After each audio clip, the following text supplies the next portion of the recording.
How's it going, everybody? I'm joined here today by the one and only Dark Deal 44, which a man who doesn't really need any introduction. Everybody knows him as the king, the master of profit, one of the most prominent light side decks in the retro format. So, Dark Deal, welcome. How's it going? Thank you. Thank you. It's going great. Hey, I appreciate the kudos. I don't consider myself a master of profit by any means. I just have been playing profit for a tremendously long time. So we'll get into that, in a second here. But Eddie, I want to thank you for the time and for setting this up because, hey, this is a professional conversation, which is why the suit's on. Yeah. The suit does not always come out for these talks, but you are a professional host.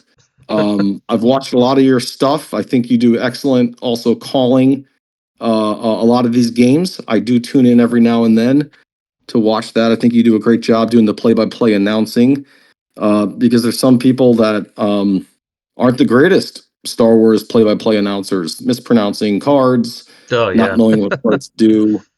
Those people will remain nameless. There are several of them. You are not one of them, my friend. Thank you. So yeah, it's an absolute pleasure to be here. Again, Prophet is a professional deck. So that's why the attire is as such. Prophet is again, it is it's a lot. It's a lot to talk about. You and I kind of joked a little bit beforehand, texting before we decide to do this. I mean, this has been in the works for how long? We've been Oh, trying to man. do this. At least, I A want to say month, like 6 months, maybe. 6 months. Yeah, yeah. I think yeah, about 6 months. And I think at the start, you and I both agreed. We were going to do this. It's almost going to be a Ken Burns type level deep dive. That's the goal. That is the goal. That's the goal. Yeah. So we understand this is not going to be for the faint of heart.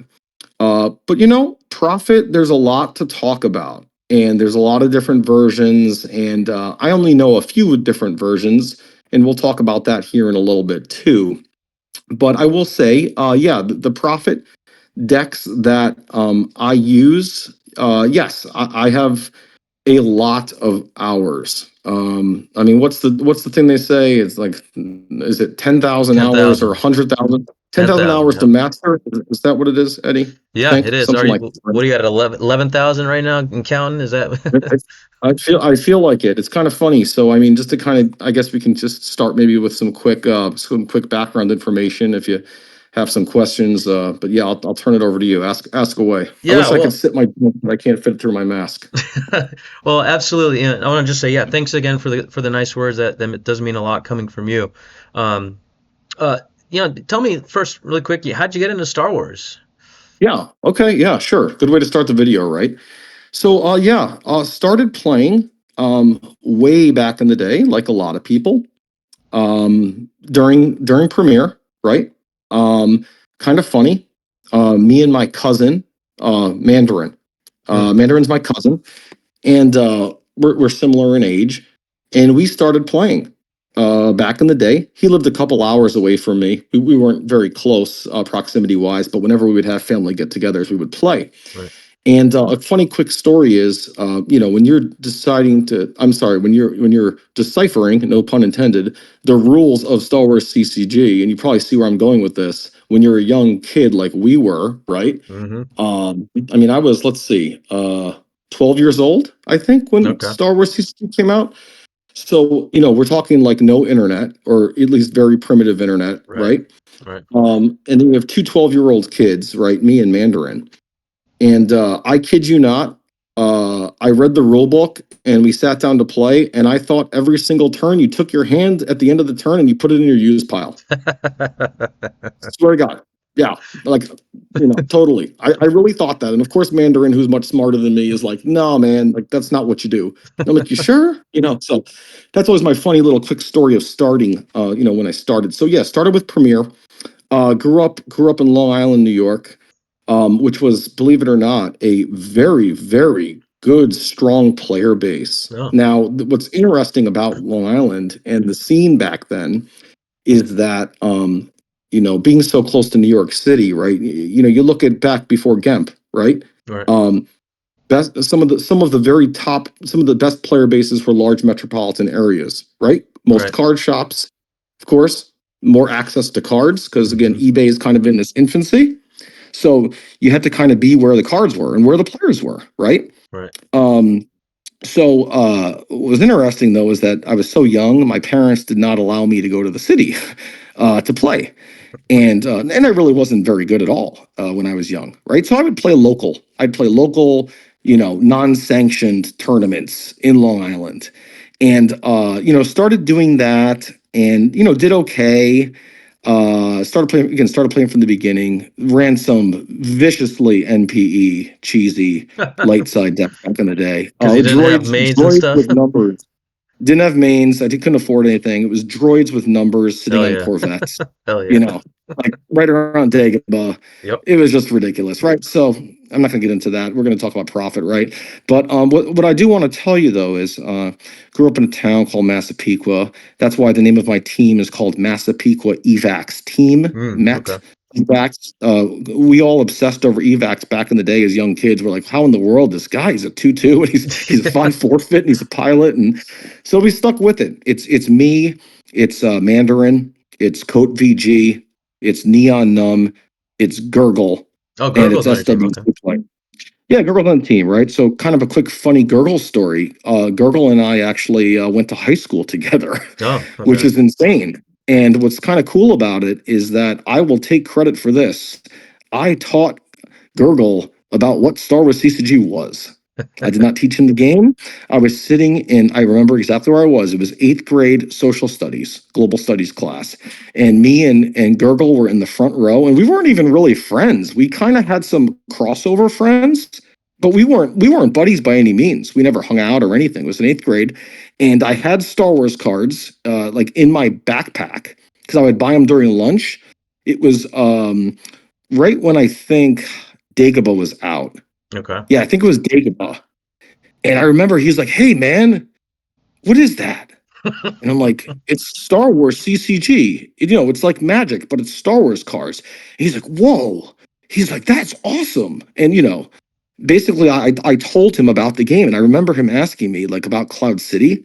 And I remember, and if you might remember this, Rabbit, Cloud City was delayed many times, if you recall, when we were growing up. It Oh, was I pushed don't. back like at least oh yeah, like at least 2 or 3 times. I'm not kidding. Waiting for Wow. Cloud City, it was like waiting for Halley's Comet.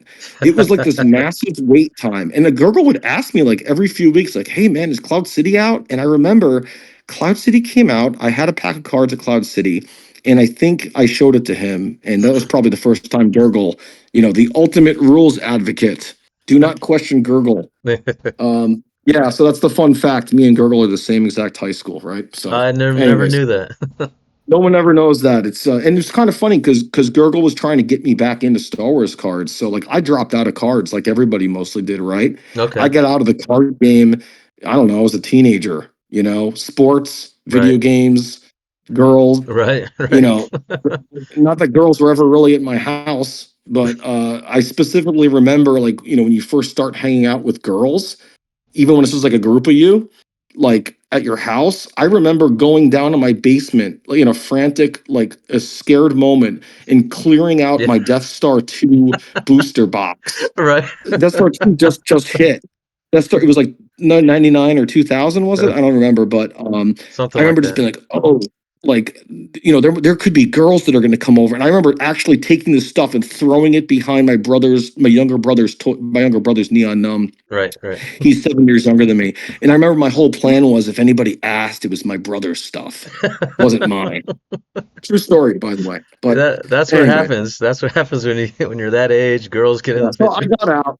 I got out. Gurgle got me back in, kinda. He's like, "Hey, would you be interested in playing a cube?" I'm like, "No, I don't like episode one." He's like, "Okay, no problem." And then one day he's like, "Hey, Dark Deal." He's like, "Would you want to play on Gemp?" And he's Mm. telling me about it. And I'm like, I remember asking him, "Do they have Premiere to Reflections too?" And he Uh-huh. goes, "Yes." And I go, "I am in." This is about 5 years ago. I joined about 5 years ago. And 2021? was that? Was it 2021? I think it was COVID 21. It was the year before COVID. So 2020, I think, or maybe it Okay. was 2020. Maybe I don't know. It was the year before COVID. Whatever, doesn't matter. But and I just started playing my profit deck, and my profit went through a lot of different variations Mm-hmm. and iterations. It's really evolved. It has never been, what it is now. What we're going to talk about in this video. This is the deck. It doesn't change a lot. The last big change to my deck was probably a few months back. We'll talk about that in a little while. I believe very strongly. I kind of touched on this in my bill video about Rollops, Hmm. which we did a while back. I don't believe in just changing cards to suit my who I'm going to play. Right. Right, and that's a whole big topic, right? Locked decks, unlocked decks. Right. We're not Right. going to talk about that at all. But my profit deck, all my decks are always made against the field. Mm-hmm. I want to know in a vacuum, how will my deck perform? And Profit is my best deck, it's no secret. How will my deck perform against the best players in the world? And the best players in the world are on GEMP, obviously, right? Mm-hmm. So I don't want to even have one or two cards that I will take out. I will not do that in order to get an advantage. And I will take my losses. Not saying I'm better than anybody, or I'm not in some like holier than thou type thing. I'm not in some pedestal about it. I'm just I don't make big changes to my decks. But anyways, Yeah. that's kind of the history of Profit. I do appreciate that. We won't get into it because I think that can be a video in itself.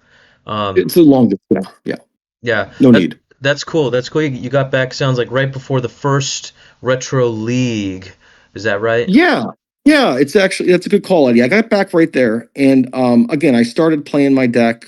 I made changes just as I got better, right? Because you Mm-hmm. think about when you first joined GEMP, right? Right. As any player, if they haven't played in 20 plus years, you kind of get stomped out for a while, Oh right? yeah. And you gotta learn things, and you gotta take your lumps.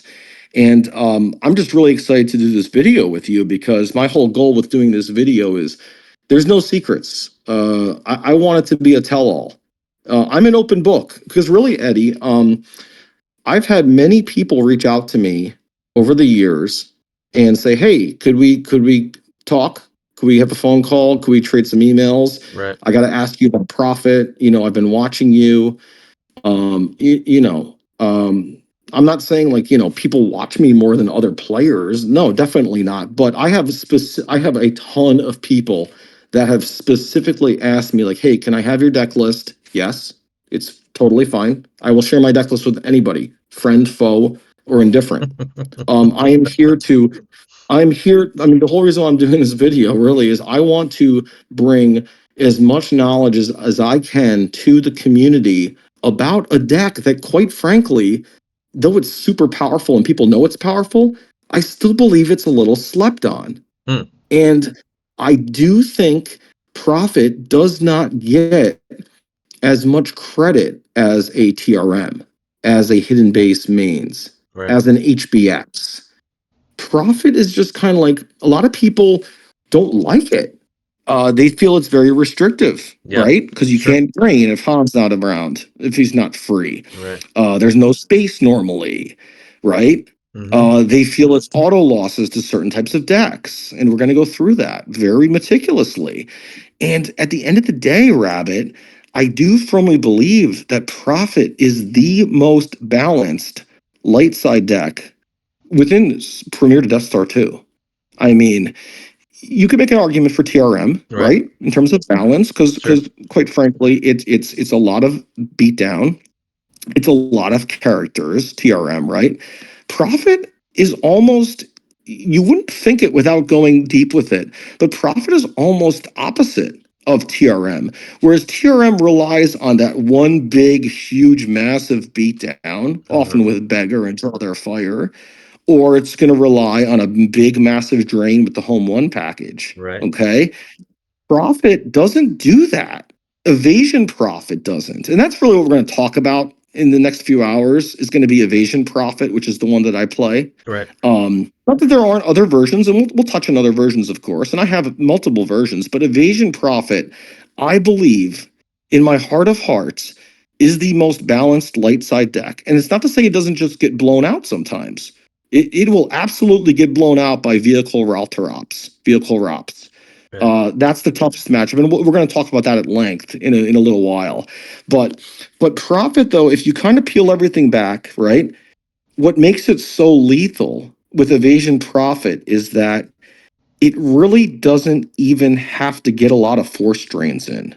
And I kind of want to start a little bit talking about that because that's a very big theme that people that are either inexperienced with profit or they're new to never or they've never touched profit before, they don't really understand what I mean by that. And I want to really spend some time and start with that in terms of kind of going through some of these common themes Sure. with evasion profit because really I always like to kind of harken it back, and I use a lot of football analogies. Just 'cause, I'm a big sports fan, so bear with me because I hate when people just bring all these different analogies if they're not interested in what I'm talking about. But there's no other way to say it, right? Yeah.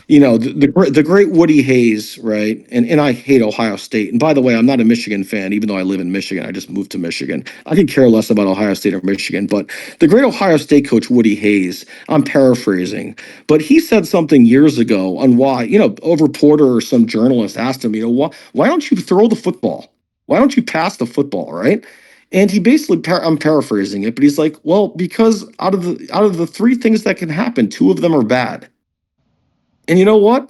That's kind of interesting, right? Because obviously he's talking about the ball getting either intercepted or Right. an incomplete pass, right? Yeah. And I kind of take that approach over the years with evasion profit, because with evasion profit, believe it or not, especially with the highly skilled players that are in Death Star 2 on Kemp, there's some really damn good players, right? Mm-hmm. And when you force drain, guess what?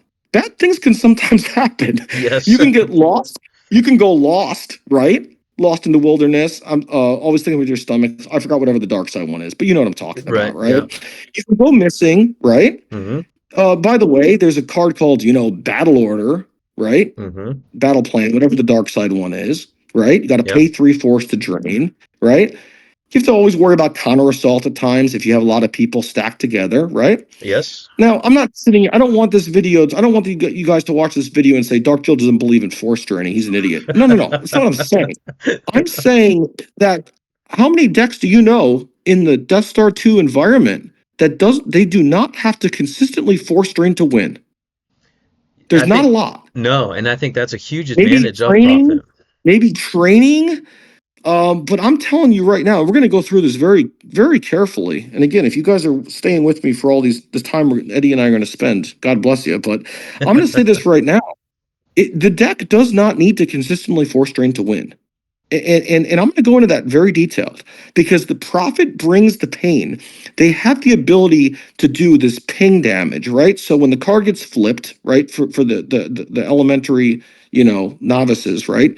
So when profit's flipped during the control phase, right, it does this ping damage based on mains. And when you couple that with avoiding the beatdown, number one, avoiding Han getting killed, number two. I mean, that's really number one, right? But let's just call it number two, right? You have the ability to spread very thin to get dark side to overcommit, often to one site where they think they're going to overflow you for 20, or they think they're going to kill Han. And you have the ability now to often get out of that in a pinch with very low resources. Profit is a historically low resource deck. There is no deck that does more with less. Hmm. I'm talking about force generation. You say, Yeah. okay, Dark Deal, what are you talking about with that? Why don't you generate force? Look at TRM, right? You put all those twists, right? Mm-hmm. Well, what's the downside of TRM? The Destiny sucks, right? Yeah. Because you have to play all these twists and all these ones. And look, Profit's Destiny is bad too, and we're going to touch on that in detail as well. But what happens is Profit has to do a lot with a little because they are not able to use staging areas in Evasion Profit. Well, what do you mean? Why can't you use staging areas? Why can't you start it? Dark Deal. Well, I'll tell you. The thing is, in order to use staging areas, you have to have obviously characters at docking bays, right? Mm-hmm. Profit Evasion Profit uses traditionally so few characters, they are not afforded the luxury of putting down a wedge, you know, RSL or a hobby or even a Malos. right, at a Right. docking bay to get some early activation going because they don't play so many characters. So if I'm playing, counting unique characters and duplicates, right, and we'll pull up the deck here later, right? But if I'm playing like roughly 10 characters, maybe 8 characters could be on the table or something, counting uniques. I can't afford to put Leia at the home one docking bay just to get some force. Right. Profit has to fight tooth and nail for every force that they have. And that's why when we go through later, some of the cards that really hurt and impact profit, guess what the common theme is? They all have to do with restricting profit's force access, such as first strike, Mm, okay? Such as telepathy, right. if you make profit actively use force from their force pile, it gets really tough. But an experienced player can fight through it. Interesting.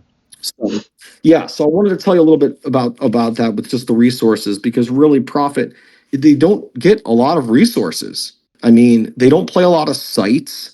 We'll show this when we show the deck list, but the benefit is they don't float sites. They pull all of their sites out of the Right. deck, which is awesome. Very interesting. Yeah, it's interesting you mentioned the forcing profit to use force is actually a path to victory against it. That's very interesting. I never It thought of is. it like that. It Or absolutely is, and we're going to touch on that as we go through this big session, because that really comes into play in reflections too, okay. but with obs, Right. but it certainly can still be done due to broken concentration, Yeah, I was first thinking about strike, that. telepathy, battle order, right? So as I'm building Evasion Profit, all these years I've been playing it, right? All these different iterations of it, I always have it in my mind. Can I win without having to depend on a ton of force drains? Yeah, right. Because if I can't win without that, I'm dead in the water. And I'm not saying I'm not going to force drain. Of course, I'm going to force drain. But we know battle order. I mean, think about it. Profit traditionally does not play space, Right. right? Right. And what is the most restrictive on your force pile if you don't play space? Battle Battle order. order. So you have to be able to cause that ping damage. Y- So yeah, so I wanted to touch on that, and then I wanted to touch a little bit too about just why profit, right? Like why would you want to play this, right? And people have asked me that. People that are new to the game, people that are seasoned players, they've asked me, why do you play profit so much? Why do you like it? And really, it's kind of funny. I'm kind of like Andy. So shout out to Andy for this. Andy I Talaga? don't like space. Yeah, Andy Salaga. I don't like space. And I've heard Andy, Yes. Andy kind of says it to joke around, but like I always cheer him on from the sidelines when he makes those comments because I'm the same way. I am Hmm. the anti Ben Kenobi, right? Ben Kenobi loves space. Oh yeah, yeah. I don't know what half the cards do in space. I have to read every single thing, and but the reason why I don't like space, and I think Andy and I share some similar viewpoints with this too. I don't like space simply out of resource management.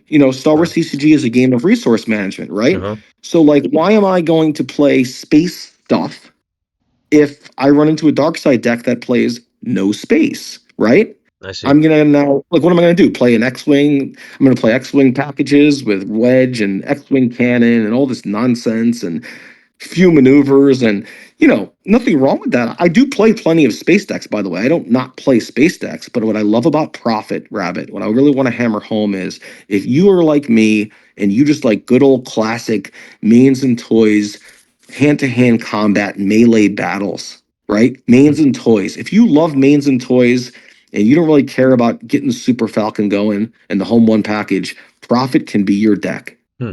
and is very, very strong. And I cannot wait to talk about, well, what do you do against heavy space? Because obviously, if you don't play space, right, you automatically think that's a weakness. And Right. we'll talk about that at some point here. But as we go through the decks and the matchups, but so Prophet's kind of like this like romantic deck. Like there's an element of romanticism, right? It's almost like classic old Star Wars, almost like Rescue the Princess, but just a hell of a lot more playable than RTP. Right. You know, It, it's and it it's it's is it's just one. it is more thematic than some of the decks. Yes, yes, that's the word I was looking for. Thank you, Rabbit. Hmm. It is more thematic, right? And it's kind of a cool setup.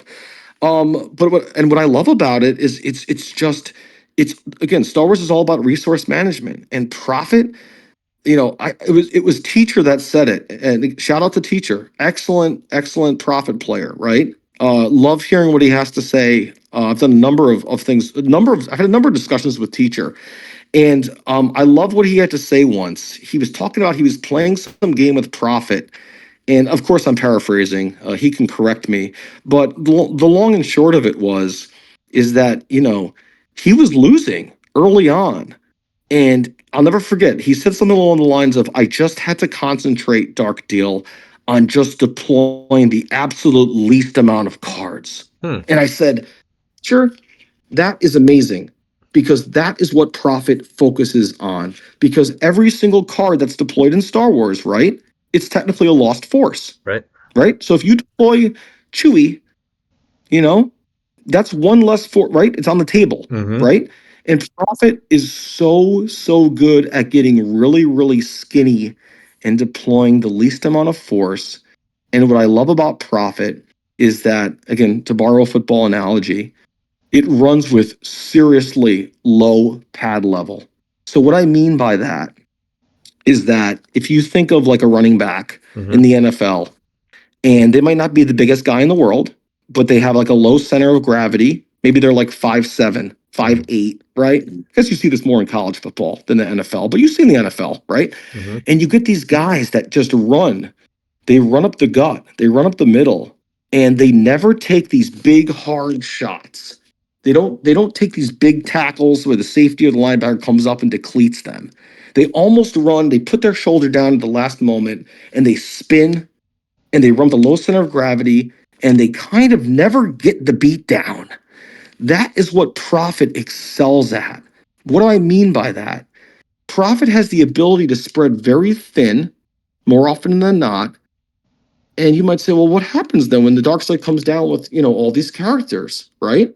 Don't you just overflow for 20 and you lose? Uh-huh. Very rarely does that happen, other than vehicle rollops, which we'll talk about. Mm-hmm. Vehicle rollops excels at destroying Prophet's low pad level.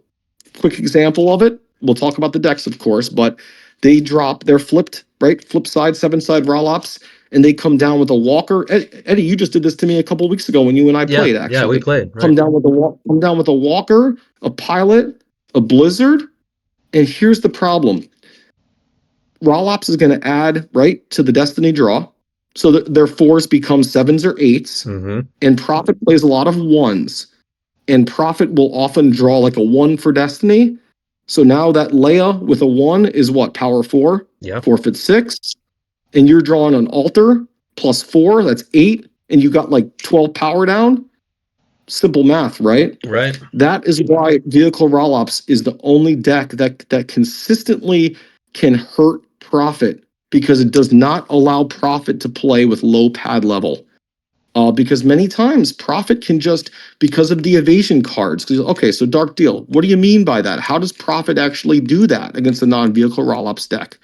They play so many dodges. Right. They play Fallen Portal. They play Clash of Sabers. They play It's a Trap. They play Barrier, Mm-hmm. right? There are so many cards. Run, Luke, run, that could bring Luke in to absorb damage even, and then Destiny at times, right? There are so many cards that Prophet can play. We like to call them tricks, right? So many tricks. That's why I love when I play Torch, right? Torch loves talking about the bag of tricks for Prophet. Yeah.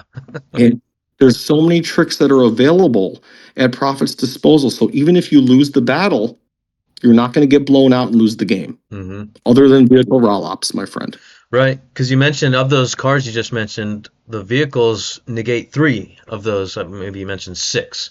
Right. And that's Yes. huge. It's absolutely huge. And it's the only time Prophet has trouble getting really skinny Mm-hmm. and not getting blown out, because you'll draw that one for a destiny, and they're flipped and you're losing like 9 attrition, Yeah. sometimes 11 attrition. And guess what? That's when you actually get depleted. Yeah. So Yeah. When we'll talk about ROPS in more we detail, will. vehicle and trooper. Yeah, we I, will, for sure. For sure. Yeah, that's a big part of the conversation. And that's why Star Wars is a great game, right? Yes. There's never going to be one deck really, other than maybe Watch Your Step, that is just really going to totally just destroy the meta. Because vehicle roll-up, I mean, that it's also that deck can struggle. It's very good against Profit though. It's almost. I don't want to steal your thunder when we bring up the decks, Eddie, but vehicle roll-ups is basically an auto loss in Death Star 2 for Profit. But that's Hmm. probably the only deck that is in that Interesting. format. Yeah, Yeah, yep. one thing I'll just mention because you said, it's the deck that can still be doing damage without draining, and in a field where ROPS is so prevalent, I think that is an important thing, characteristic to have of a deck, that you don't have to drain to be able to win, and that's key. I think and we'll talk about it when we. That's a great point. And by the way, viewers, we didn't rehearse any of this, and I don't have this many notes. Rabbit, I love that. So if I can touch on that for a second, I Absolutely. love what you just said because Rolops, when it's flipped, right, it does the -1 to the drains, Hmm. and that is proving, you don't have to drain to win. Now, again, that said, though, vehicle Rolops is basically an auto loss, but it can still hang at times. But that's one of the reasons why it can still compete. Because it has to be able to match the damage output. Yeah. Unfortunately, though, vehicle rollops is so oppressive Yeah. against Profit that even if you match the damage output for the first like 4 or 5 turns of the game. Because Profit's a very quick deck, and we'll discuss that. And how you play Rollops against Rollops. We'll do that when we talk about the specific deck. But you're right. You have to be able to do that. But the problem with Rollops is that they just have too many strong drains. They have too many drains at 1/1s. And of course, they have the evil trample, which is Yeah. on the list. I have a list that I've scratched out of the cards that really make it difficult for Profit. Vehicle Rollops uses Arnett. They use Trample. They use First Strike.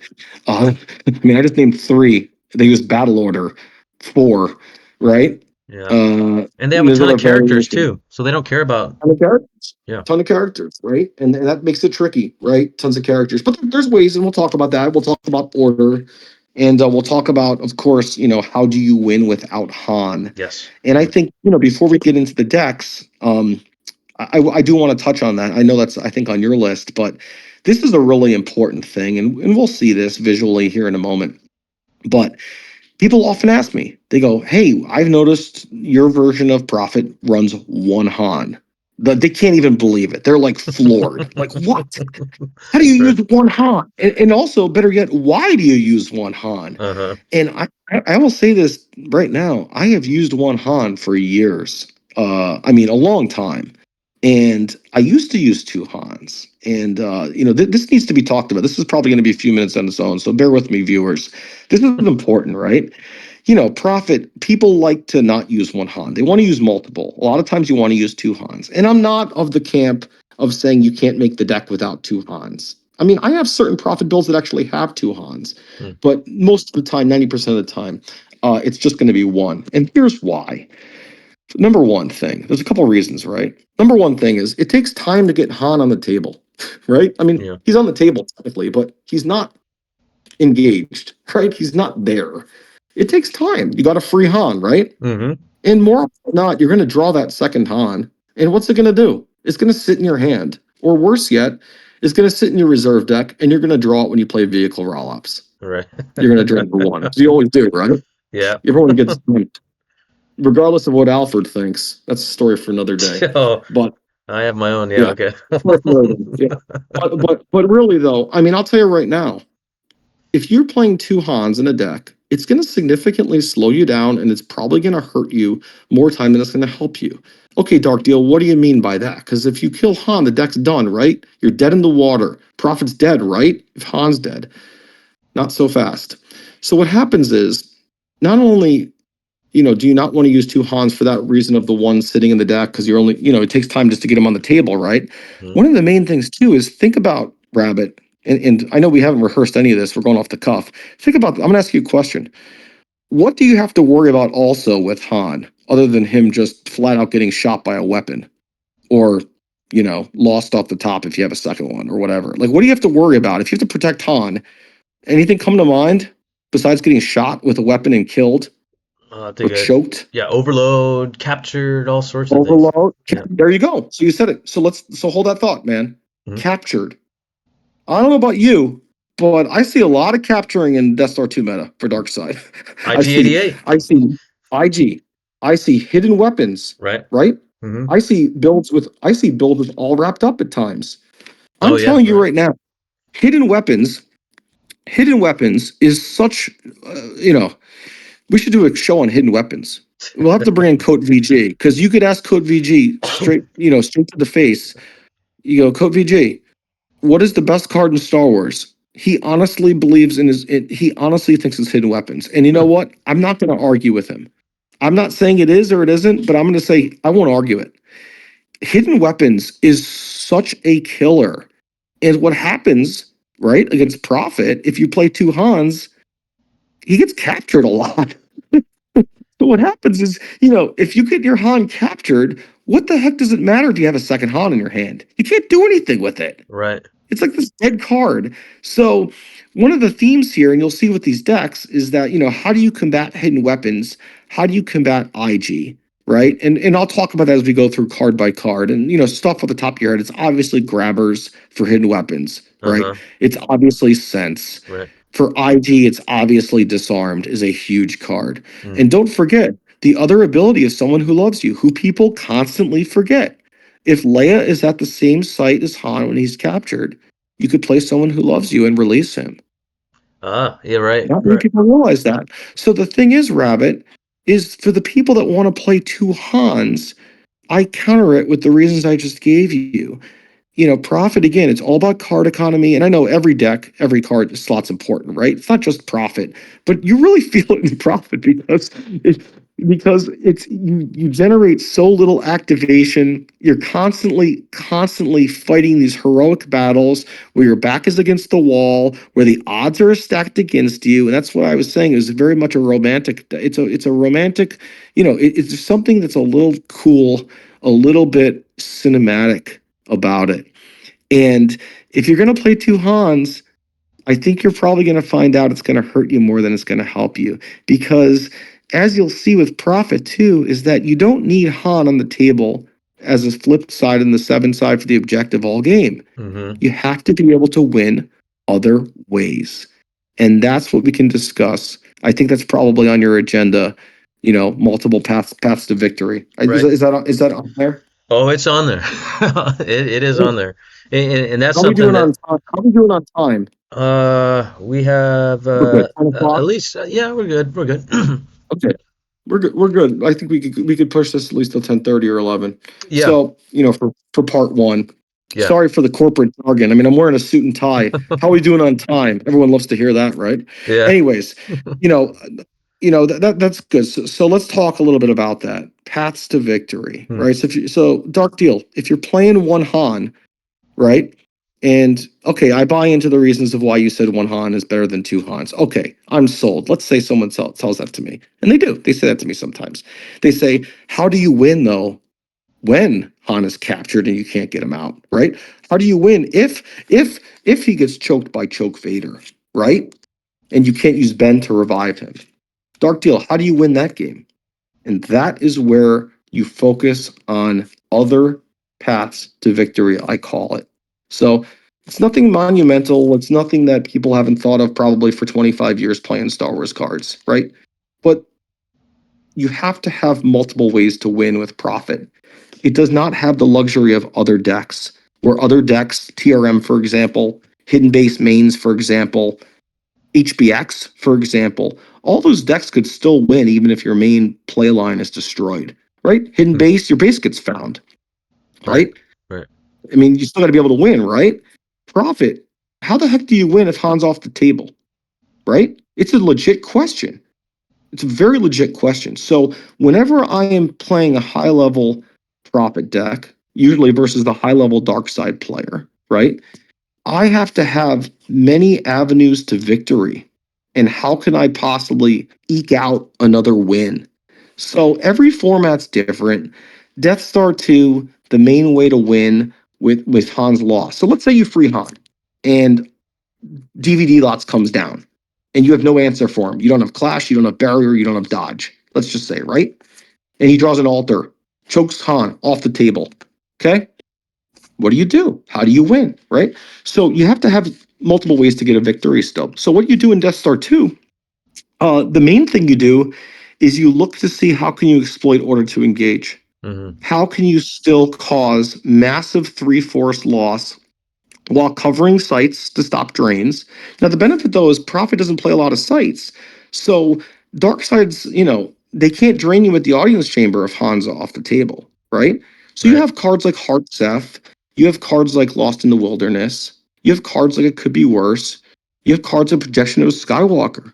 You have all these cards that mitigate damage while still being able to allow you to bully Order to Engage. And Rabbit, wouldn't you say Order to Engage is one of the most absurdly ridiculous cards in the format It's for Death Star 2? extremely strong card. Extremely strong, right? And the reason why it's so strong in Profit is Profit has the ability to to be very thinly spread, multiple sites, very thin, and then they can come together very quickly and consolidate. And they come together very quickly to consolidate on the table at Darkseid's weakest spot and pound Order. Hmm. And they also have the benefit, of course, of Gimmer Stick. So if you have Gimmer Stick with Order to Engage, especially against an alien deck, especially against, Mm. Court, especially against, Trooper Rollops, Right. especially against, what's the one I'm looking for? ISB with Hmm. Otterum Scouts. It has the ability to, even if Han is lost, of course, Han's your major way to victory, right? But it has the ability to still win by order. And it could do it. It could defend order. It plays 3 senses for point man. It plays 3 grabbers. It plays many cards that can still keep Gimmer Stick and Order to Engage on the table. And maybe you don't have the full lock of Gimmer Stick and Order. Maybe you just have Order, but maybe you have Gimmer Stick at another site and you're blocking a drain. Right. And damage mitigation is sometimes just as good as damage when you cause it, right? So you have to have multiple ways to win. Another secret way to win too, especially against Hunt Down, right? And we'll talk about more when we go through the Hunt Down video. Uh, you can spread out and get that spaceport docking bay, that generic site, right, on a non-Tatooine location, and you now have an ability to where you could drain if needed, right? So you have that going for you. So there's still other ways to do damage. It's not ideal. I'm not going to sit here and say I want Han off the table, right? That doesn't help. But certainly you could come back, you could win, you could rally, because the game's resource management, right? And Right. 3/4 a turn adds up really, really quick against most dark side decks. Because especially dark side decks, they're going to deploy a lot, right? Because every deployed card is a lost force. Right. So paths to victory are huge. And we're going to talk about multiple paths to victories in multiple formats as the video continues. Because, I mean, you could even play advantage in reflections too against Brangus. Mm. Right. And that'll be a whole other conversation we're going to have. And now you have the ability to win by advantage, win by order, right? There's going to be a couple different ways you can do things. And let's not forget a very important card, which we'll touch on in the deck list in a few moments. Let's keep a little optimism here. And I'll save my spiel on optimism when we get to it. But optimism is a real game changer. Yeah, just to touch on that, and you mentioned it about the low pad level, and I think of it being a very lean deck. Is that even though, and you've done this to me before, you have your Han's gone, and you have a couple characters out, but you don't really deploy a lot to the table, which, like you said, is a force loss. And so even though I might have the advantage on the board state, you're still draining me for 1 or 2 or pinging me for 3, and Yes. it's actually beating me because you Yes. haven't deployed a lot on the table, and that's something to think Bingo. that's very important, I think. I love what you said, Rabbit, because what happens is, and again, I harken back to teacher's wise words, because he was the one that really, it's like I was always doing it, but I never really understood, I never phrased it as eloquently as he did, Hmm. right? Because what happens is, and you know who does this very well with his version of Prophet is Coat VG, and I'm not saying that just because he's my teammate. Coat VG plays a version, you've probably played against it before in the past, Eddie. Yeah. Coat VG plays this version, and it almost deploys less than mine. Hmm. It just sits there. It's very patient. I mean, the guy plays 2 Run Luke runs for the love of God. He plays 4. He plays 4 Master Lukes, Okay. and he just kind of sits there Jabba's palace. He's not even freeing Han yet, right? Because the thing about freeing Han is that it's so great, Prophet. You could free Han at the end of the game, the beginning of the game, the middle of the game, right? Right. You always have that ability because you know this, Eddie. You're a strong player. If you get 5 force retrieved at the end of the game, it's almost like retrieving 25 force sometimes. It can It's be. so valuable. Hmm. And a lot of times you just have to be very, very patient. You got to wait for someone who loves you with Leia, right? Because a lot of times you can't just blow them out unless it's the beginning of the game. Yeah. But make no mistake, Profit spreads thin. It runs, it runs with low pad level. All these things I'm talking about. But make no mistake, Profit can absolutely lay the wood. Profit can come down very hard because of that free Luke. Some Hmm. of my games, this happens to me a lot, and it happens to a lot of people that play Profit. I'm sure Teacher can speak to this as well can Code VG. What happens with Prophet a lot is sometimes you will lose Han. You will lose Han in that battle, and he's gone, and he's not coming back. And all of a sudden, you know what happens the next turn? Master Luke, Chewie, Ben, Saber, Tothka battle. Because that Master Luke is free. And Hmm. that Master Luke is free at Audience Chamber, and he's free at Jabba's Palace. So you might knock Han off the table, but you might just have like, Fett and Jabba left, or Vader and a bounty hunter, right? Right. And if you hit Vader with the saber or whatever, I'm not getting into what ifs, but I think you get to what I'm saying. Prophet, the Prophet runs Clash. Prophet runs Run Luke Run. Prophet runs Gift of the Mentor. Prophet runs Glancing Blow. I mean, it doesn't take a genius to figure out if a free Luke is coming down with two other big mains, you could essentially you could end the game sometimes with overflow. Oh yeah. And that's what's so cool about Prophet is that, again, paths to victory. I want to be very careful not to gloss over the most basic path to victory. It's like the old-fashioned three-pointer in basketball. I mean, this is what I'm talking about. It's just winning by just brute force. It's winning by just absolute, oh, Han's off the table. Well, here comes my second Luke for free. Yeah. Here comes my Ben. And you've done that to me, and I've seen you do it many times. You did it to me. I think you're playing. I think I'm safe at the audience chamber. Free Luke, Ben, Leia. You Yeah, bounce one of my someone who loves you. guys. Yeah, Yeah. someone who loves you. Now you have 3 battle destiny. I have like one guy left who's hit with a saber. It's crazy. Yeah, Prophet. Again, shout out to Teacher. I'm giving Teacher a lot of props here because I really respect him as a Prophet player. Shout out to Teacher. He one time said, Prophet's that one deck that just you get that.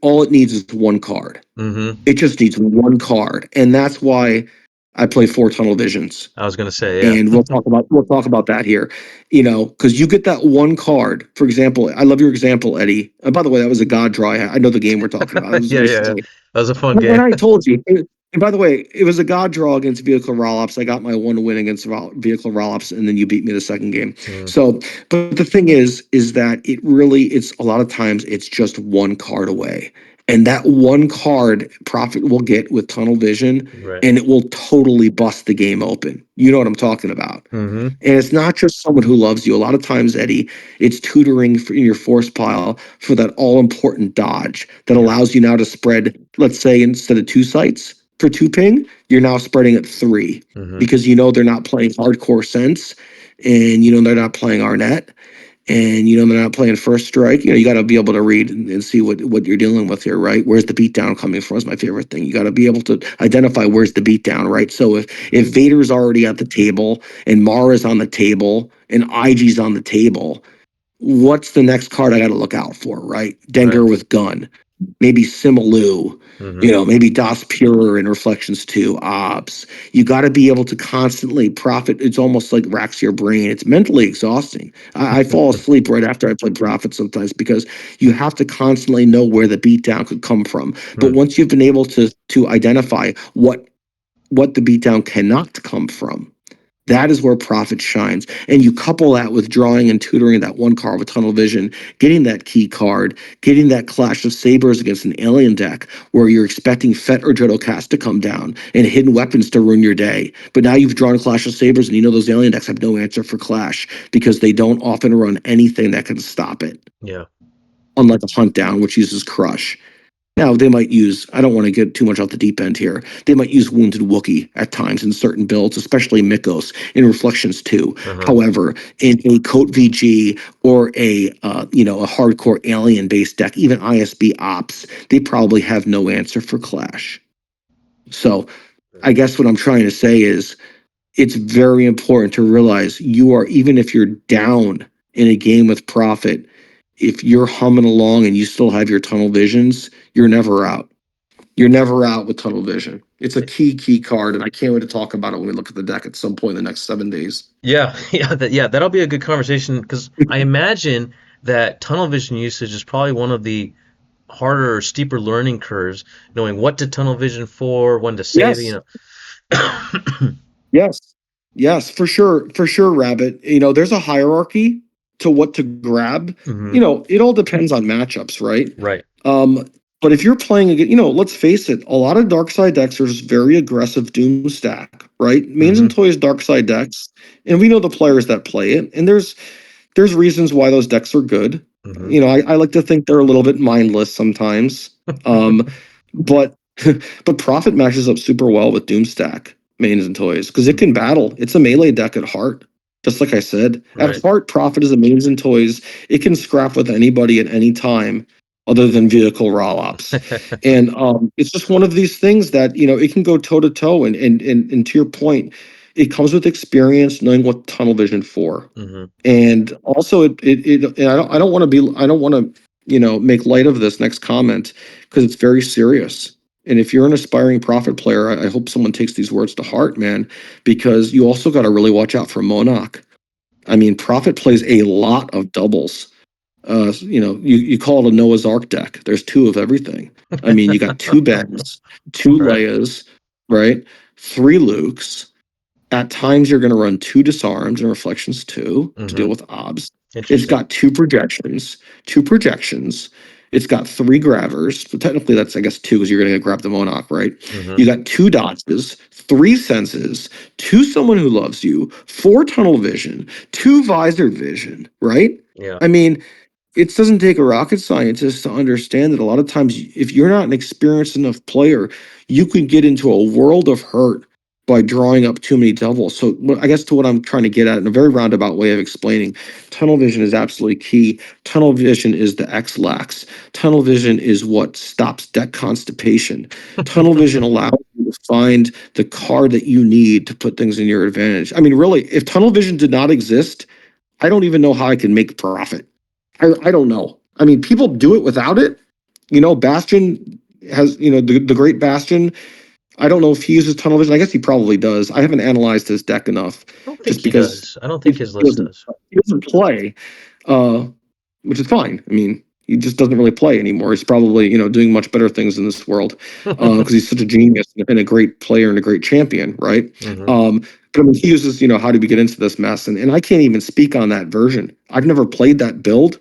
I Yeah. believe it's very strong because obviously it's one of these decks that's wins world championships. I just don't. That's just not my version. So I'd rather I can't even get on talk about it if I don't know about it. So Yeah, and maybe after we go through your decks, maybe we'll look at it and just, you can give your thoughts, sure, down yeah, the road, down the road. yeah, we can do that down the road with other Death Star too. So yeah, I guess at this point, after an hour 20 minutes, yeah, why don't we actually go into the deck, shall we? Yeah, let's do it. Let me go ahead and bring up Cool. the Death Star 2 deck list. I'm gonna pause. Take your time. I'm gonna take some of my drink. Hold Okay. on. Keep talking. Yeah, I'm just making sure here I got everything set up. Okay. So this here, Ugh.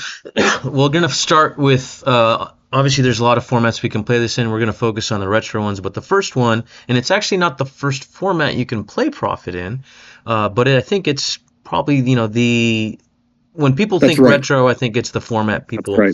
think about. Death Star 2. And so this is, Yes. I believe, your current Evasion Death Star 2 profit build. It is. It is. Yeah. So thanks. And you're right. You could actually play it in earlier formats, right? I just I know some of you guys enjoy those formats, and there's hey, look, anything retro is good, right? Even if it's not your cup of tea. So, I do enjoy that people still play these other formats. I would actually love to talk to somebody that plays that. I think maybe I don't know. I could see teacher probably playing something like that. Yeah, I just don't. Death Star Two is where I start. Right, that's where I start. I believe that's where the game gets pretty serious. Um, I agree. so yeah, yeah, right. Yeah, this is my build. This is my. It's so funny. One time, either Mandarin or Code VG or Neon Num or maybe SWC player, they asked me. They're like, "Hey, what profit do you like the best?" And I'm like, honestly, my Death Star 2 one wins the most, but it's actually the one I enjoy playing the least. And it's Really? so funny that you think, oh yeah, oh yeah. It's just I don't know. It's just I love Reflections 2 as a format, and I don't want to get too much into Reflections 2 because it's really Death Star 2's time to talk and shine. But I will say I just don't like stuff like I call him Chewie with pop gun. Like Chewie with blaster rifle. I hate that he doesn't add +1. Uh-huh. Little stuff like that just irks me, right? Sure. I call yeah, we call him Chew, my team and I call him Chew with pop gun. Lando with blaster. Yeah, I mean he's good, right? But Yeah. nothing is like Reflections 2 Lando, and I can't wait to talk about my Reflections 2 deck because that's really my baby.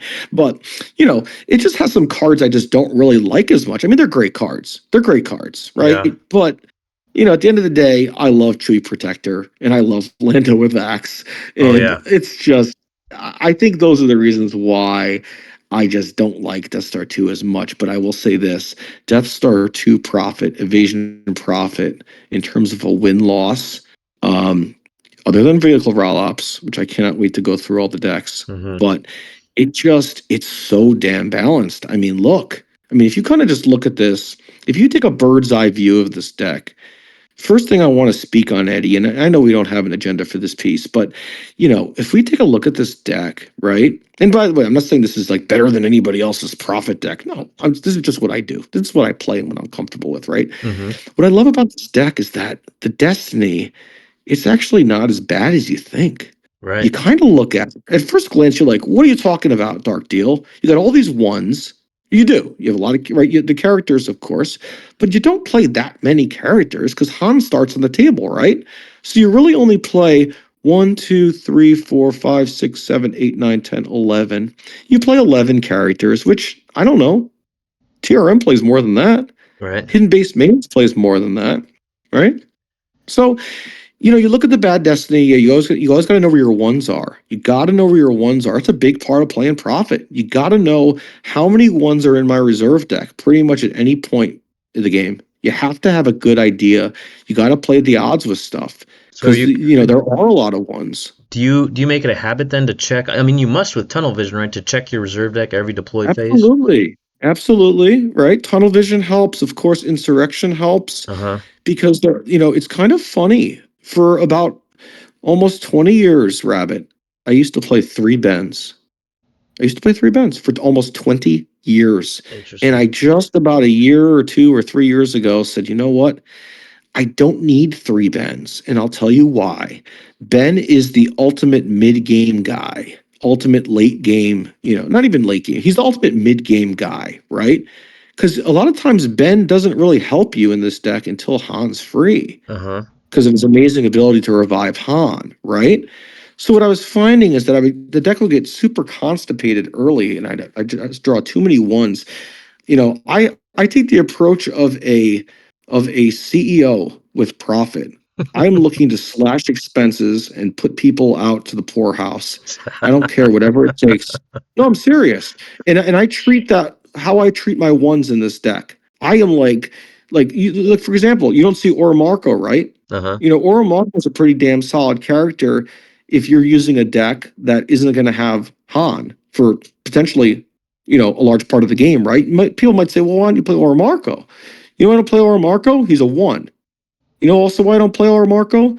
Friends don't let friends play Oromarco and Chewie. Yeah, I get All I get right. that. Yeah, you can see that. You can see that just kind of, just as an observer, right? Hmm. So you have to be very careful. I take the approach of a CEO, right? I'm slashing expenses. I don't even like to play twos. And obviously, who wants to play low destiny, right? But I'll tell you why. A big portion of this deck is Luke. So let's start with Luke. Luke is the engine. He is the, and I'll use my baseball comment. He's the red, Reggie Jackson once said, me being a massive Yankees fan, right?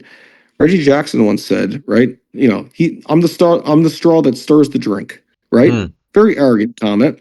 I believe he said it about himself. I could actually be wrong. I'm getting old. I'm forgetting things I shouldn't forget. But let's just humor me and nod your head and say, okay, I know what you're talking about. Luke is the straw that stirs the drink. So what do I mean by that? Let's talk about Luke for a second, right?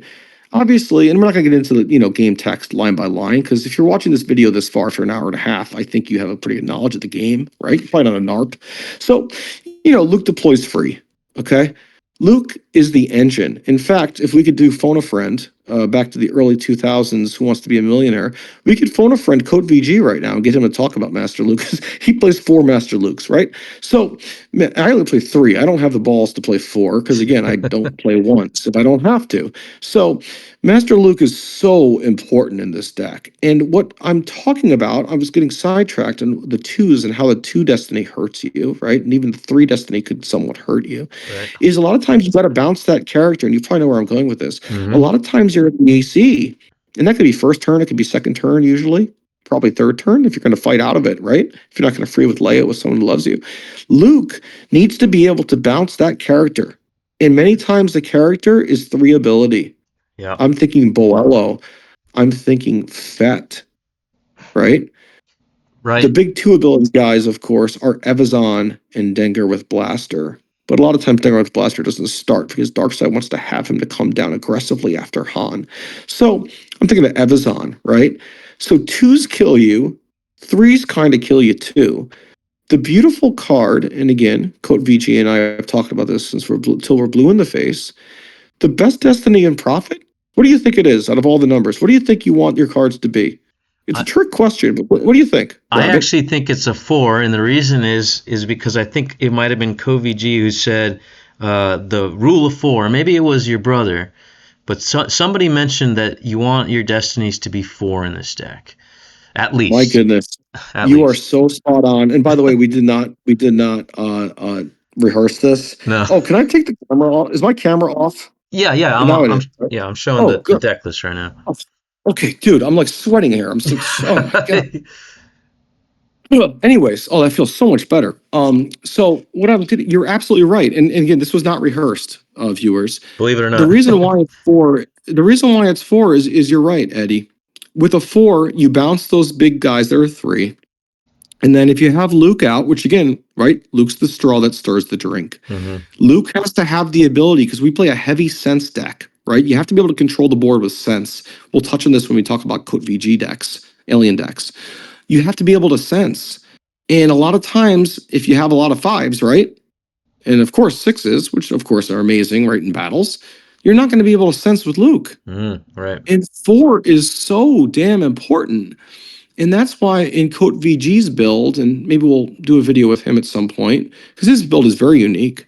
He plays more 4s than I've ever seen in my life. He's got 4s. It's like downright stupid how many. This guy will draw a 4, and it's one of these things that, you're probably playing against him. I know I play against him. I'm like, my God, does this guy ever not draw a 4?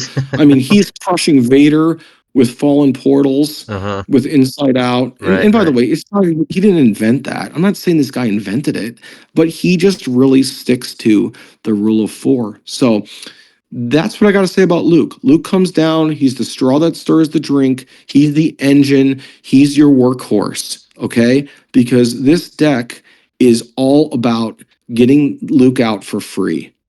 And we'll talk about Brigham, because everyone says, well, what about Brigham? Yeah, that's what I Profit was probably thinking. subsequents Brigham, right? Well, actually, it doesn't. And we'll wait until we talk about Brigham. But, anyways, so yeah, we'll keep going through the cards, right? So I touched on Ben, right? We talked about that. Yeah. I touched on Chewie with Pop Gun, Han. This is why we're here. Hark. Let's spend 2 minutes on Hark. Absolutely. Hark, Steph, is the unsung hero of this damn deck. Okay.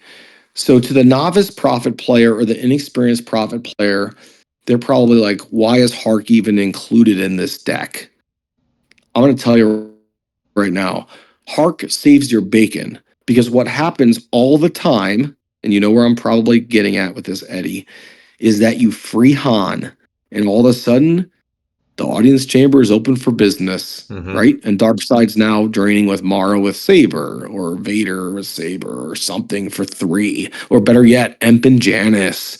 And you can't go to the chamber because one of the deadly cards of Profit is Force Lightning, right? Yeah. Hark allows you to sit adjacent and cancel drains.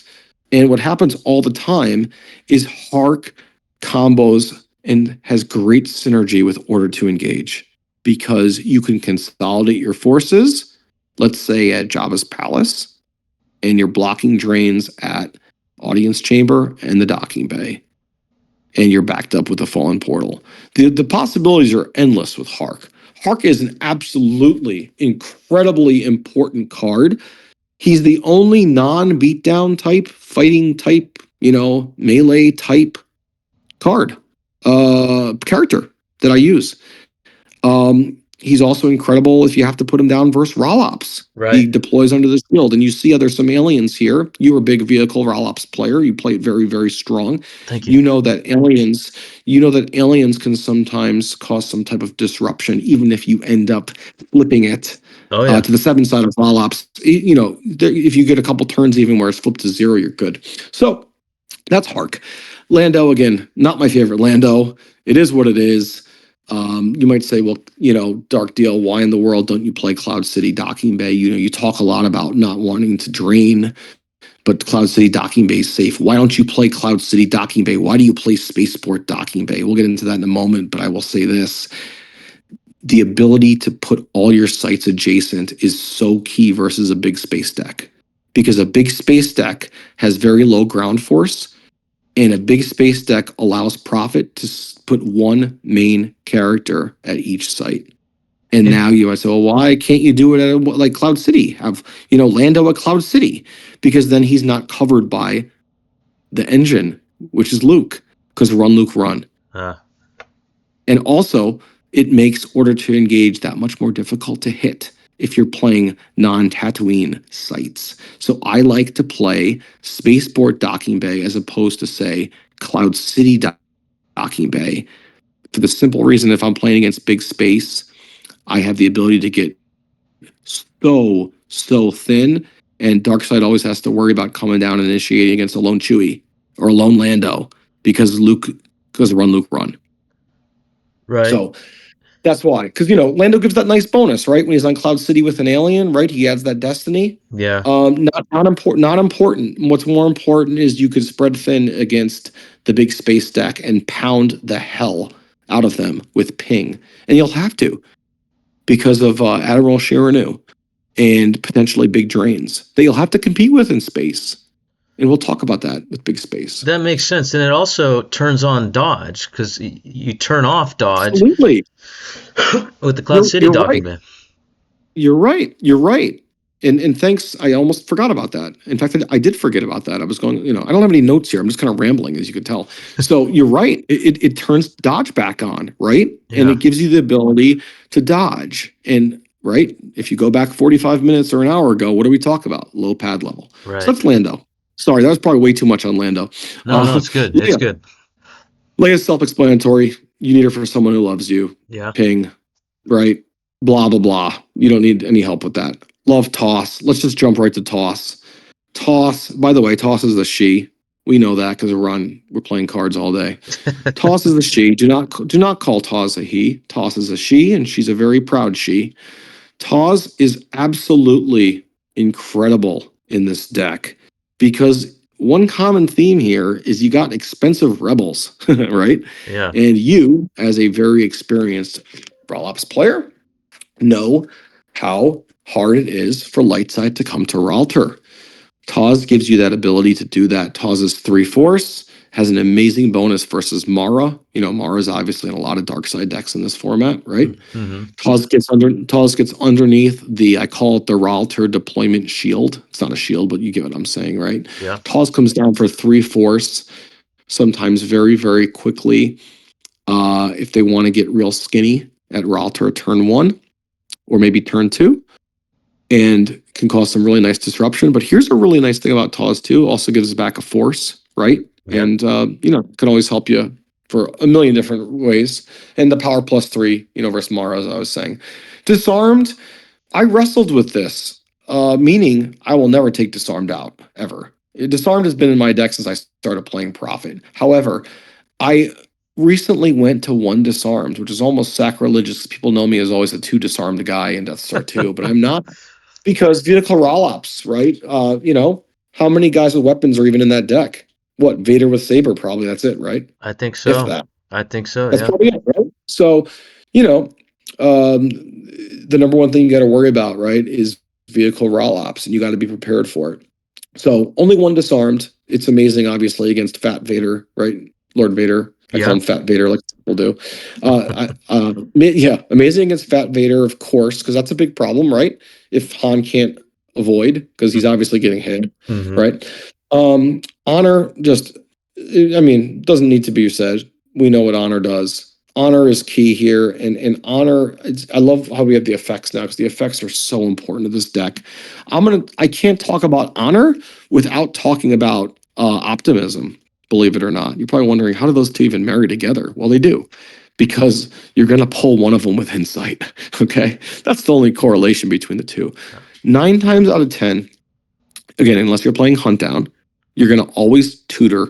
You're going to sacrifice your insight who loves you for optimism Uh-huh. very early when you know you're going to free Han. Why?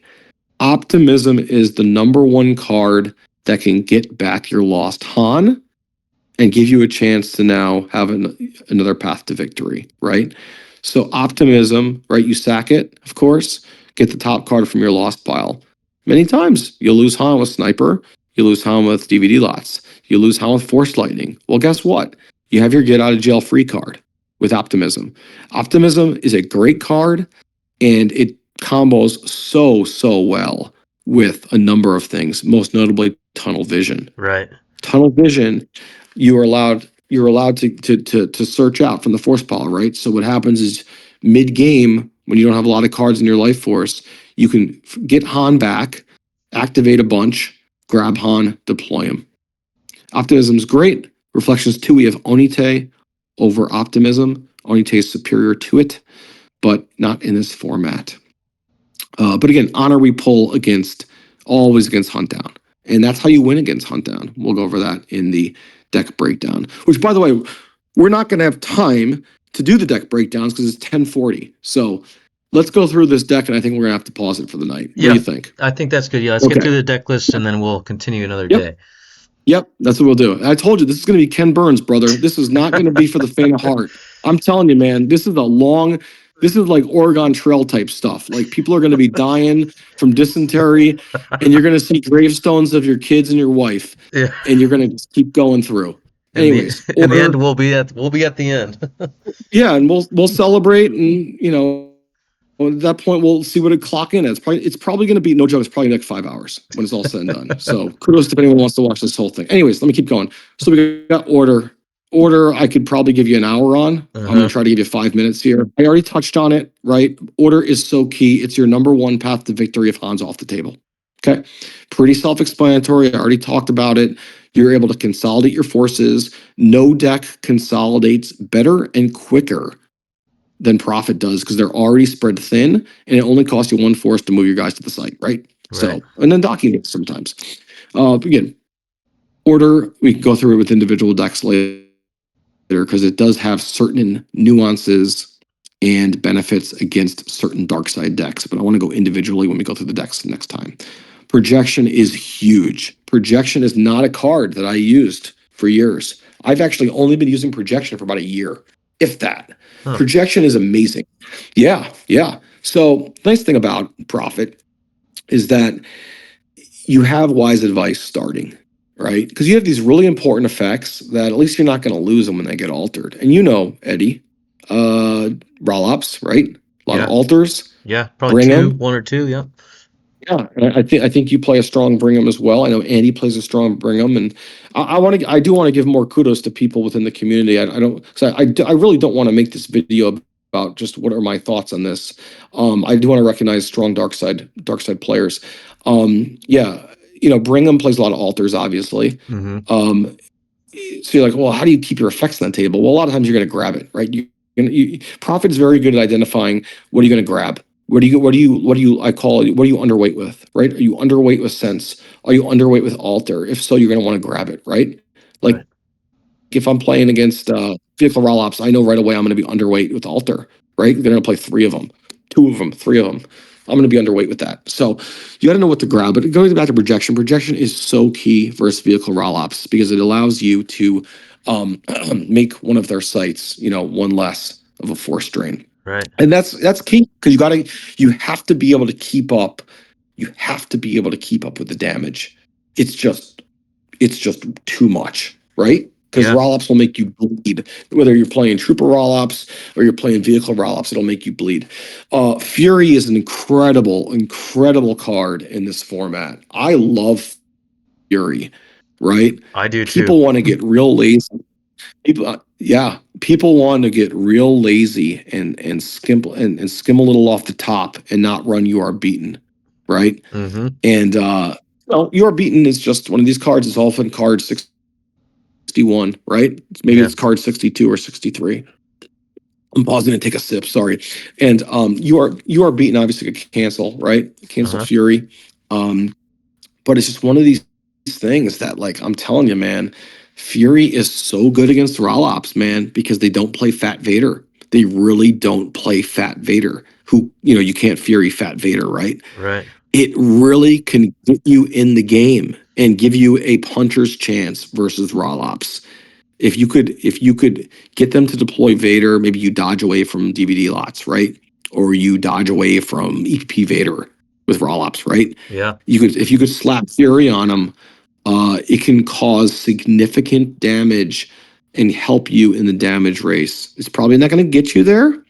You're probably still going to lose the game, but it can give you a shot.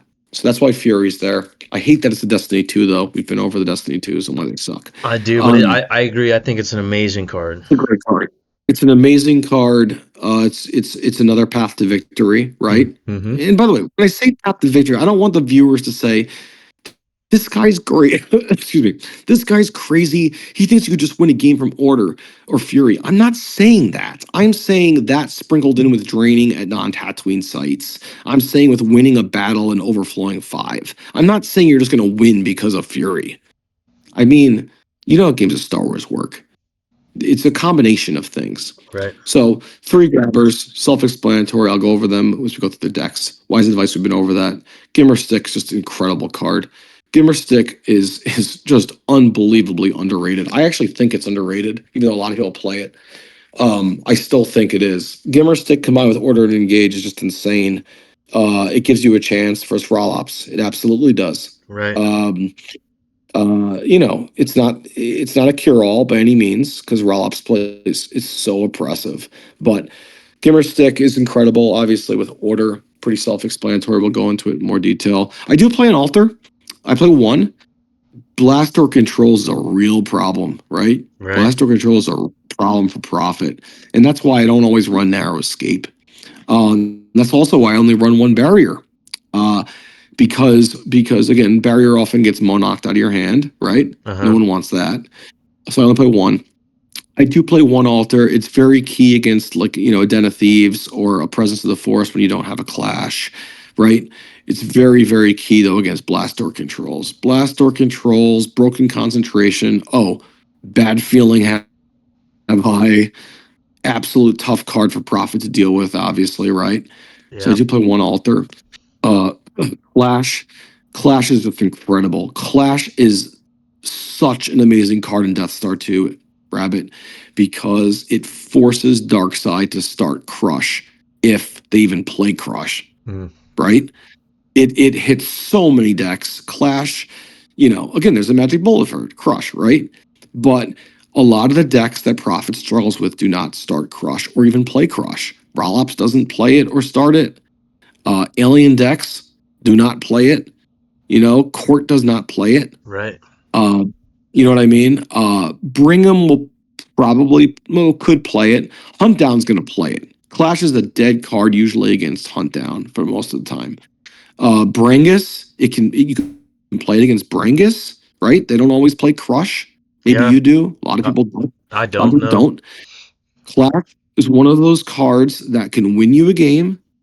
It's also a defensive card. Because what are the big problems with Profit? DVD lots, right? We talked Mm-hmm. about hidden weapons with Jodo or Fett. What do you do against that, right? Clash is what you do against that. They deploy one of those guys. You figure where the beatdown's coming from. You see they haven't deployed Fett or Jodo yet. You anticipate it. You read your keys. It's, read context clues, right? Probability. Yep. And the Fett or Jodo come down, you have the ability to clash. And it's so big against raw ops because a lot of times they bring down Choke Vader, right? Or Vader EPP, and you clash them. So clash is amazing. And oh, by the way, cancels presence. It'll help you against big space. I've Dodge is just so important. Oh, just sorry. One just quick on Clash. I've seen Clash is just so good. I've seen people clash other characters to trigger order to engage, clash their own characters to trigger Yes, order to engage. Amazing card. yes. It's just an amazing card. And again, people want to sleep on it because of Crush. That's fine, but it makes them play Crush, right? Right. Yes. And you're going to see when we in 17 more hours we're going to finally get to Reflections 2, and you're going to see Kevin. Why don't you play Clash? And it's just going to be because of Obs starting Crush all the time. hmm So we'll get to that. Dodge, probably the most important interrupt in the deck. Yep, I'm going to say it. Yeah. Dodge is the most versatile interrupt to the deck. It's the most important interrupt to the deck because it lets you spread paper thin, razor thin, pound ping damage when you're flipped. And oh, by the way, save Han if you target with a saber. Save anybody, save Ben. Right? Right. I don't even need to talk about it. Right? Dodge is dodge. Okay. I'd play 3 if Monarch didn't exist. Yeah, Fallen Portal. Shout out teacher. I believe he uses 3 Fallen Portals in his build, Wow. which I don't know. It's a little aggressive. It's too aggressive for me. I would never do that. But he uses it very very well. You just got to have the portal, right? Because if you look at the sites, Rabbit. If you look at the sites, how many sites do you see that you can't use portal at? I count 1. Yeah. One There's battleground. 1 site. There is one. There is one. There's actually just not battleground. There's 1 site you cannot even use portal at. That's right. What a Yeah. card, right? Again, that's why 4s are important, right? Because 4s kill Mandalorians, right? hmm 4s can really do a lot of damage. They can kill a Vader. They can kill Vader, right? With Yeah. insights out. Uh, got him, right? Gift of the Mentor. Pretty self-explanatory. Very important versus Hunt Down. Gotta be able to find your saber. If you're playing against Torch, if you're playing against Mandarin, if you're playing against these guys that run these really oppressive dual decks, you can't be caught without your saber, right? To give you Right. a chance. Right. And additionally, I'll even call it a minor path to victory. I talked about the counterattack ability that Prophet has when Han goes lost the turn before, and then you come down now with a free Vader. Free Luke and a Ben, right? hmm Gives you a chance to really cause some overflow with a double destiny. Glancing Blow. I love Glancing Blow in this deck. I absolutely love it, and people will fight me about it. They will poo-poo it. They will find reasons to shit all over it. But let me tell you something, Rabbit. I'm here to defend Glancing Blow in Death Star 2. I will not defend it, though, in Reflections 2, and we'll talk about that in 18 hours from now. Glancing Blow. What's the main thing when you're playing against Hunt Down, right? You got to be able to, if you could cancel one of their tracked, I don't know, Visages, one of their tracked dual cards, Yeah. right? One of their tracked emperors. The ability to you've played against Hunt Down enough. The ability to cancel a dual card as it's revealed is way more important than adding a destiny with courage. I know when you played Andy, you told me that tournament he used one of my older versions of Prophet, which was even more dual tech, and hmm I believe he beat you in the finals. Yeah. Andy, very skilled player. He beat you in the finals. I believe by playing courage, by adding a destiny, right? Or did he also use glancing blow? I don't remember. I know he had quite a few anti-dueling cards, maybe glancing blow and courage. I don't remember which one he he used Yep. against me again. But he did beat me. But use something. Yeah, Because you definitely. know what, and we'll save this. We'll save this for when we isolate and discuss Hunt Down. But Glancing Blow is amazing. And you say, well, Dark Deal, why Glancing Blow? Like you got to have a saber for it, man. What if you don't get the saber? Well, I will point you to Weapon Lev. I will point you to Gift of the Mentor. I will point you to Tunnel Vision, and Mm-hmm. that's the beauty of Tunnel Vision, right? I will point you to all those things and say, I have a chance. I'm laser focused when I'm playing against Hunt Down Duel. When I see the Epic Duel come out at the start of the game, you better believe I'm searching my ass off to try to find Glancing Blow and a Saber. So, also another great ability of Glancing Blow, obviously, is that it makes Vader power zero, which again helps you in a battle that you need to win, usually against Rolops. And that could really help you. You know, if you make Vader, it's like a power pivot, right? It's Yeah. a power pivot for Vader. Yeah. So, great card. Not great in Reflections 2. I go swing and a miss all day in Reflections 2. We'll talk about that in a few hours. Interesting. Forget starting card. Yep. It could be worse.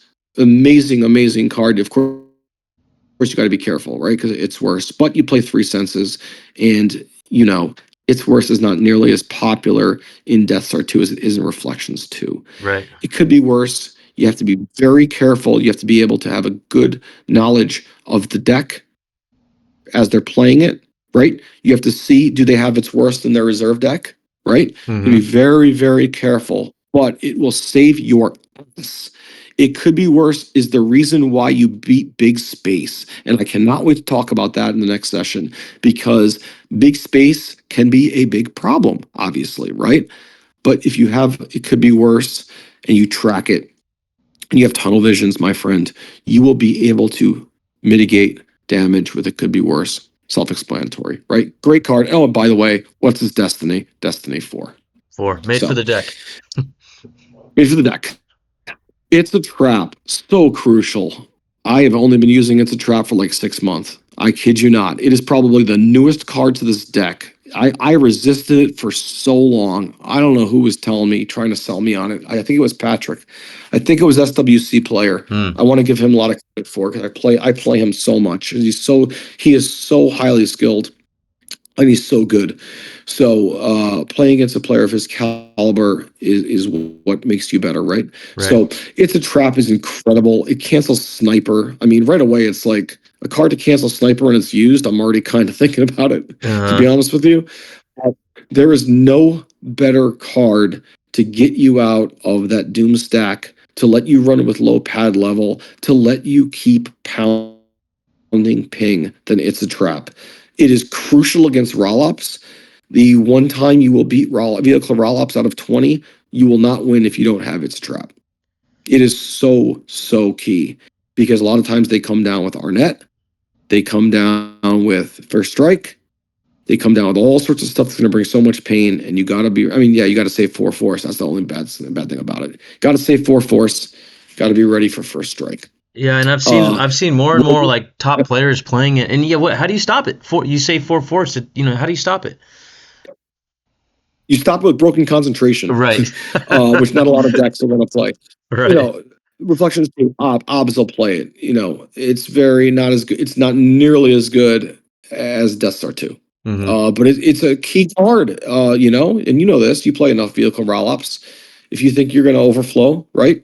Yeah. Or if better yet, you think you're going to kill Han. It allows you to get real skinny. It allows you to ping up to 4 when you're at 4 sites, right? 4 mains. Mm-hmm. It's just an incredible card. Only problem is Destiny 3, but it needs some downside. Um, Lost is just self-explanatory, and it's so important versus Raw Ops. It's so important against a lot of decks, really. Yeah. The only thing it doesn't really hit very common is Hunt Down. But it hits it can hit Brangus, as you know. You're an Mm-hmm. excellent Brangus player, top level Brangus player. You know, excuse me, Wilderness could hit that if you don't have your Blizzard out, right? Right. Right. Because a lot of times Brangus is going to go to your sites and drain you at Tatooine sites. So, great card. Say it with me, class. Destiny 4. Rebel Barrier. Do I even need to talk about it? No. Run, Luke, run. Ridiculous card. Ridiculous card. Only downside is it's a 6. Funny, Yeah, right? that's a downside. Yeah. Man, yeah, right, right. Hey, it's pretty self-explanatory, but you're going to win games off run, Luke, run. You're going to deploy TAWs, and they're not going to barrier them. Then you're going to drop Lando, and they're not going to barrier him. Then you're going to initiate with run, Luke, run. You're going to run Luke over with a saber. You're going to bounce a character, right? Mm-hmm. It is the ultimate Luke card. It's very self-explanatory. Oh, by the way, the real reason why we even play it is because of Hunt Down Duel. Can't play against Torch, Mandarin, or all the really excellent players. The really excellent Hunt Down Duel players, the best in the business. Yeah. If you don't have Luke Run, you're playing Profit, it's over. So that's that. It's Right. amazing on a defensive standpoint. I know I touched on it, but I got to say it again. You got Luke at a middle sight, right? And to the left of him, he's flanked by Chewie. And to the right of him, he's flanked by Lando or Han. Guess what? You're able to run with very low pad level in case they come down and try to overflow you, right? A lot Right. of times, you've played a lot of games that this happens, right? A lot of times you're able to swing the battle in your favor just by bringing Luke over, especially with Saber. That So, happened. That actually, you did especially that with to me. Flash. You did that to me in one of our I games, don't I think. remember. All the games run together, my friend. I have no recollection of that whatsoever, but I'm sure you're right. Old age. I'm a little bit older than you, probably. All right. Sense, self-explanatory, but really, what do you gotta know about sense is, why do you play sense? Why do you play sense, Dark Deal? There's so many things that could hit it, right? So many things that could cause force loss, right? You Mm-hmm. get grabbed. This is why you play it. You play it because of hidden weapons. Okay? You if you don't play sense and you're running a serious professional profit deck, first of all, it's not a professional deck if you don't play sense. You need to have it. And I know there's going to be times you're going to draw Hunt Down, right? You play against Hunt Down, and you're Yep. like, why I have to put 3 senses? But keep in mind, never forget, you could still sense out it. You can still, sense out of the duel at times, right? Right. If you have OB out. Um, sense is just, you need it. You just need, there's so much dark side hate, forced lightning, trample, Right. hidden weapons. Yeah. I mean, those all are very, very heavy cards that really hurt profit. So sense is there because of that. And I can't wait to talk about vehicle rollops because you're going to say, well, what do you do with the senses against vehicle rollops? You need it for the reacts? The answer is no. You don't ever initiate. You can't. You know that. You're a big vehicle rollops player. You want, right? You want light side to initiate. I don't even bother sensing your darn reacts. Yeah. Right. Someone who loves you. Self-explanatory, right? Free Han, but additionally, don't forget, viewers at home, there will be a time you will save your ass and you will maybe thank Rabbit for hosting this video because someone who loves you can free Han when he's captured at Leia's site. Like IG, you know how many times IG has Han and I move over Leia to the site and release him with someone who loves you. It's incredible. Borderline orgasmic. Tunnel vision. Oh, maybe I can't show this to my daughters or my kids. Tunnel vision. Yeah, I mean, what is there not to say? We've kind of been over it already. I'm not going to say too much more, right? Yeah. It's Let's the card. we'll I play talk 5 of about it. we'll talk about probably like targets of tunnel vision Specifics. uh Yes, in the and at a later matchups. time Right. as we go through the best. Yep, we're getting there. Visored Vision, amazing card versus Rollops. And again, viewers are like, why do you keep talking about Rollops? Well, I can't wait to show some of these videos. I think, Rabbit, we might have a video later.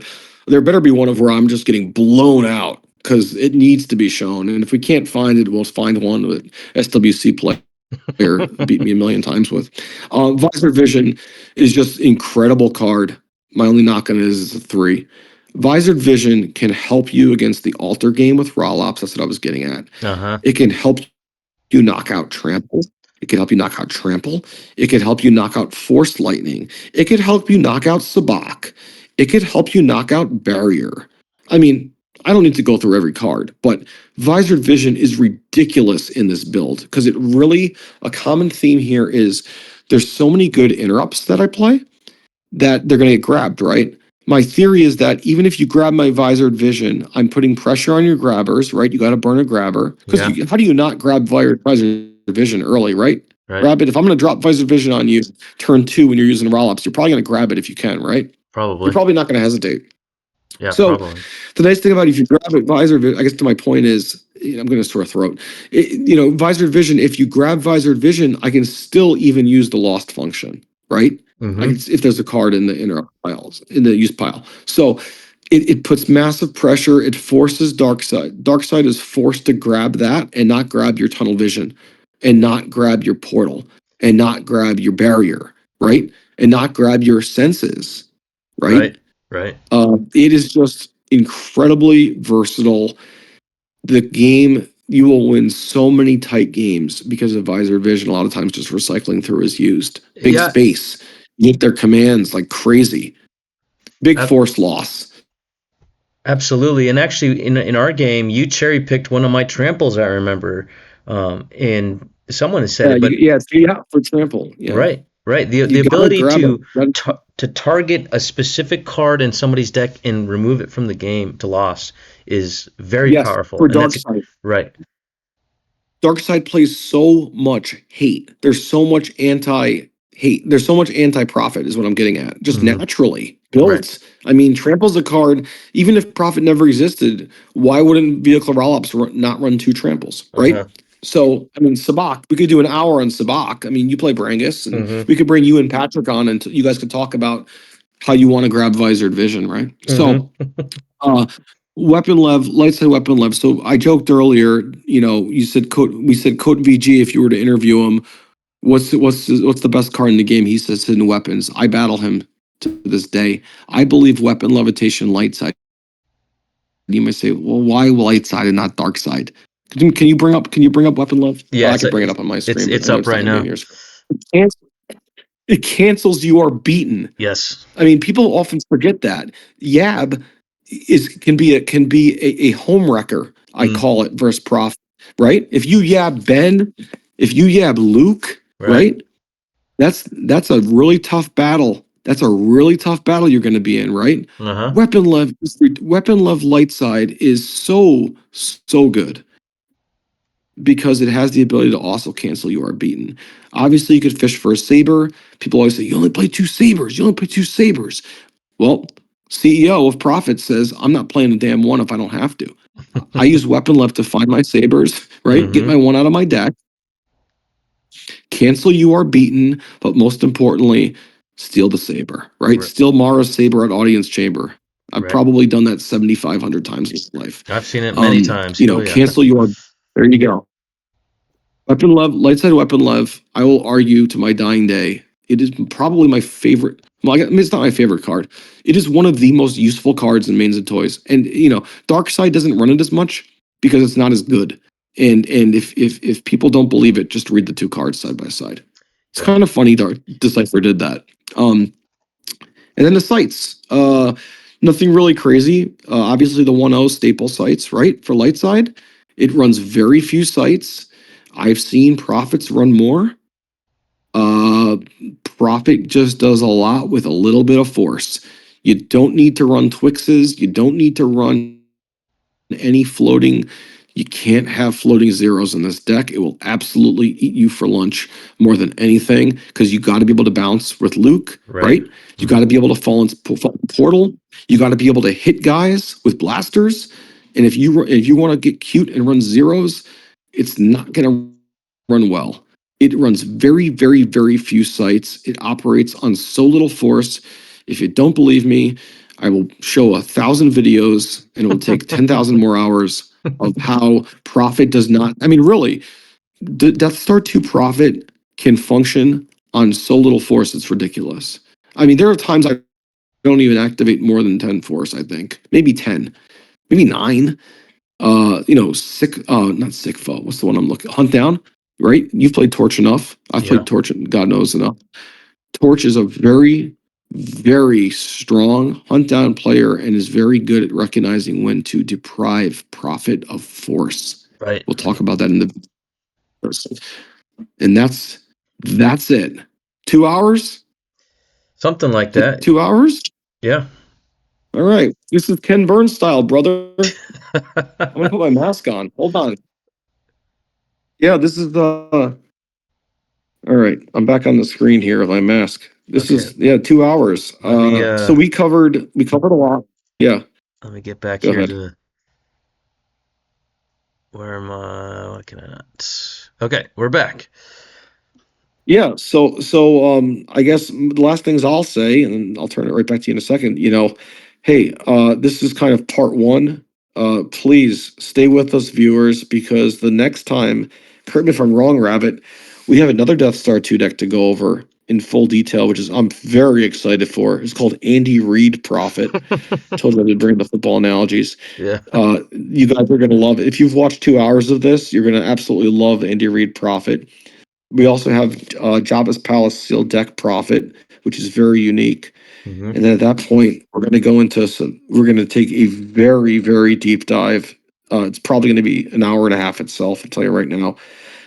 Reflections to Profit. But before we even get into all that, right, we still have to go through the decks. We got matchups. Uh, We got a whole thing on matchups, one by Matchups. one. Just almost looking at matchups. We have. I mean, viewers. We have. I mean, this is no joke. We have hours left, and Yeah. I love it.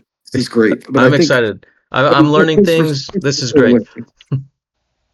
Yeah, thanks for staying with me. I'm exhausted. I'm just glad we're got in the same time zone and we're able to do this Right. finally. So, all right, let's let the viewers go All if they've right. made it, if they're Thanks, alive. everybody. We will All be right, man. back.